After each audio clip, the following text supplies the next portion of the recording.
Fala galera, aqui é o Fernando Moto, diretamente de XRE, diretamente do Rio de Janeiro, Brasil. Esse vídeo vai ser um vídeo rápido.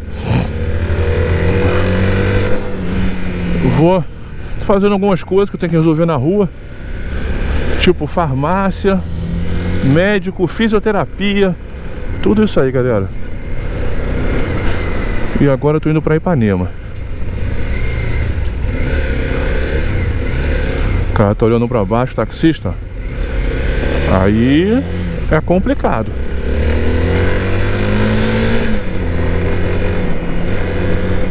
E vamos lá, cara, ainda não emplaquei minha moto.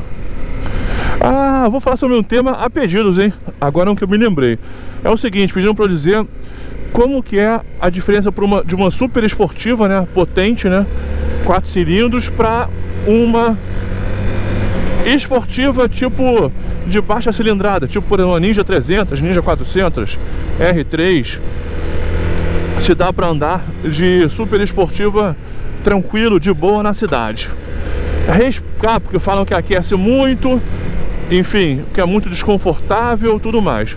Minha resposta é o seguinte, cara, tranquilaço. Aquece tanto quanto uma moto naked, claro. E depende também, cara, depende assim da esportiva e depende assim do encaixe. Por exemplo, eu já tinha uma CBR que a minha mulher falava que esquentava muito e eu não sentia nada na minha perna, porque a minha perna é maior que a dela. Então depende muito disso aí, do encaixe. Mas de forma geral, eu já tinha uma porrada de esportiva usando na cidade direto. Eu não sinto nada, problema nenhum. Nem em relação a... Ah, mas e a coluna? Cara, depende do que você tem na coluna, entendeu? A super esportiva, o ponto ruim na coluna da super esportiva é a cervical. É o alto da coluna, porque você tem que ficar com a coluna com a cervical numa posição não anatômica, entendeu? Cervical é o pescoço, entendeu? A coluna ali perto do pescoço. Isso é o que dói. Então assim, se você não tem problema na cervical, não vejo problema nenhum. Agora, lombar ou meio da coluna, eu acho tranquilaço. Até porque você distribui o peso na super esportiva entre mão e perna e bunda, né? Então não é tanta... É pior a posição vertical para a coluna, entendeu? Porque quando tem um impacto, querendo ou não, os braços absorvem, entendeu? Parte do impacto. Então, e a pedaleira alta está sempre apoiada na pedaleira. É tranquilo, cara. O problema é cervical, tá? Eu, no caso, tenho um problema na cervical, que agora tá sob controle, então tá tranquilo também. Ah, mas em relação a esquentar, cara, esquenta como qualquer moto esportiva. Não é porque é esportiva. Esquenta, por exemplo, cara, eu já tive uma Z1000, que era a moto que eu mais senti esquentar de todas que eu já tive, mais que o super esportivo. Então assim, de forma geral, cara, naked esquenta mais que a super esportiva. Aí, pô, Fernando, você é maluco? Não, sabe por quê? Porque a moto esportiva tem uma carenagem que protege, que tá entre o motor e a sua perna. Então, por exemplo, a Hayabusa também, eu não senti esquentar muito, porque tem a carenagem. Moto naked, porra, moto naked, a gente tá falando o seguinte, é um motor direto ali, né, cara? Entre a sua perna e o motor não tem nada. Então todo o calor que sai do motor vai pra sua perna. Então assim, vamos falar assim,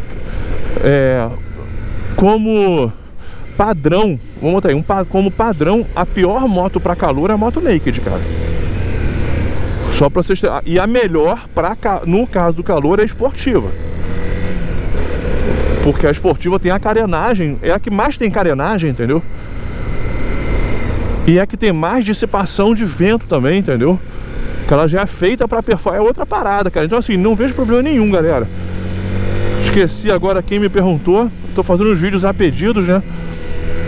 Então, moral da história, zero problema, eu ando direto. Ah, mas superaquece a moto? Nunca superaqueceu nenhuma moto minha, tá? Nem super esportiva, de nenhum ano, nem nova, nem velha. Então assim, também não vejo problema. Fala assim, né? Se a moto é uma moto... Problema é você pegar uma super esportiva bichada, entendeu? Que já está com problema. Mas aí não é por causa do trânsito, ela vai dar problema em qualquer situação. Mas partindo do princípio que é uma super esportiva boa, nesse sentido de como é que se fala? que não tá com nenhum problema, problema zero de andar no trânsito. Inclusive, a super esportiva, pra mim, a moto que passa melhor no trânsito é a super esportiva. Você fechando os espelhos, entendeu? É ótimo, você fecha o espelhinho, cara. Bota eles rebatidos, né? A não ser as panegadas que não fecham. Mas assim, no modo geral, você fecha os espelhos, cara, a moto fica fininha, mais fina que essa aqui. Passa melhor. Não em corredor, não fazendo zigue-zague em corredor, não fazendo, mudando a faixa do corredor, mas na mesma pista do corredor, cara, na mesma pista do corredor, a super esportiva é maravilhosa, entendeu? E assim, comparando a Ninja, por exemplo, Ninja 300, Ninja 400 com a super esportiva, totalmente diferente. A postura dessas esportivas, teoricamente de baixa cilindrada, não são de moto esportiva, elas são muito mais próximas de uma moto naked. As pedaleiras não são tão recuadas, o guidão é um semi-guidão, mas ele é alto, não tem nada a ver com a posição de super esportiva, tá? Então assim, talvez a pessoa possa sentir um pouco, eu não sinto isso, mas no pulso, no punho, no braço, naquela posição de você ficar forçando um pouco. Há quem fale, mas o tá errado, o correto é você não sentir nada, porque você tem que usar o peso, você tem que usar o abdômen, você tem que usar o quadril, você não é pra você apoiar o braço. Cara, isso numa direção de autódromo, entendeu? É bem diferente de direção urbana, você fica relaxado. Então assim, não é bem assim, entendeu? Mas enfim, eu acho que não tem problema nenhum. Eu fico felizão, não tenho nada de negativo pra falar sobre isso. Aí também, a outra pergunta, dentro dessa pergunta, né? Que a pessoa tem uma moto, porra, desculpa aí, cara, que eu esqueci o seu nome aqui, ao vivo aqui pra mim, né? No trânsito, né? Falou o seguinte, mas eu tenho, acho que se não me engano, uma Phaser 250, ou alguma moto de baixa cilindrada, que a pessoa já fica na quinta marcha a 60 por hora, já pum, sai passando as marchas e pronto, entendeu? Mas como é que é esportiva no trânsito? Vai ter que ficar esticando muito, cara? Na verdade, você vai passar pouquíssimas vezes até a terceira e quarta marcha no trânsito, né? Porque a moto, as esportivas são feitas para alto giro do motor, né? Alto RPM. Ou seja, não tem, você é 60 por hora, na quinta marcha a esportiva vai morrer. Você não vai nem conseguir andar com ela. Então você vai acabar andando de esportiva só de primeira, segunda e no máximo terceira, tá? Na cidade. Num trânsito totalmente livre, talvez você consiga passar a quarta. Você passa muito menos marcha. Porque, porra, a primeira, por exemplo, as ZX10, cara. Eita barbeiragem, cara.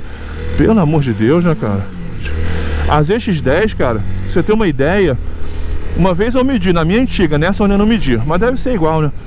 A primeira marcha chega a 170 km por hora. Nas super esportivas as marchas são super longas, muito longas mesmo. Então assim, cara, você vai andar sempre praticamente na primeira, segunda e terceira. Olha lá na terceira. Aí você vai andar também sempre mais com a moto mais cheia, mais em alta rotação, né? A alta rotação que eu tô falando é 5 mil giros no mínimo, tá? Não é 12 mil não. Na cidade, tá? E aí também o pessoal me pergunta em relação até a isso. Pô, mas aí não vai gastar mais gasolina do que eu tá numa, por exemplo, uma moto de 200 cilindradas, 150 cilindradas de sexta ou de quinta marcha? Cara, com certeza vai gastar mais gasolina, não tem nem comparação. Super esportiva, cara, o ponto fraco é a gasolina, né, cara? Mas aí, na verdade, não é nem a esportiva, e sim a potência. Tanto faz o gasto de gasolina se a moto é esportiva, naked ou big trail, para a mesma cilindrada. Na verdade, cara, a esportiva é até a que gasta menos, porque é a mais leve entre a naked, assim, na mesma cilindrada, uma 1000 cilindradas naked, uma 1000 cilindradas esportiva e uma 1000 cilindradas big trail. Se fosse a mesma potência, o que não é, geralmente a esportiva é bem mais potente para a mesma cilindrada. Mas tá, vamos botar aí motos de potência semelhante então, em vez de cilindrada. Em motos de potência semelhantes, com certeza a esportiva vai gastar menos, entendeu? Porque a moto é mais leve, cara. As esportivas são bem leves. muito mais leve uma esportiva do que uma Big Trail, pô, ou do que uma moto naked. Por exemplo, a ZX10 que eu tenho tem 200 cavalos, mais ou menos, tá? 200 quilos. A Z900 tem 140, vou arredondar, tá, os números, tá? 125 cavalos, 230 quilos. A relação peso-potência da esportiva, ou seja, é muito melhor. Então a moto é muito mais leve pro peso dela. Isso gasta menos gasolina. Tanto que, ó, o consumo da ZX10 é o mesmo da Z900. Mesmo a ZX10 sendo quase o dobro de potência. Então assim, a eficiência de motor, de tecnologia em moto esportiva são as maiores que tem, são as melhores, né, cara? Na moto esportiva é o seguinte, tudo nela é de melhor qualidade. É o freio, a parte de cabo, é eletrônica, no geral, assim, a grosso modo falando, tudo na esportiva que a esportiva é performance. Performance, cara, performance é a qualidade material, entendeu? Então, assim, no geral, cara, as esportivas são as motos que tem uma qualidade de peça, de peso, de pouco peso, porra, melhor que tem, entendeu? Então, por que eu tô falando isso? São mais leves, cara. E também são motores mais modernos também, entendeu? Então, dificilmente... Então, elas não consomem... Claro, agora... Você comparar uma esportiva de 200 cavalos contra uma, por exemplo, uma XRE, porra, covardia, né, cara? Ou contra uma Lander, ou pior, contra uma Pop 100, pô,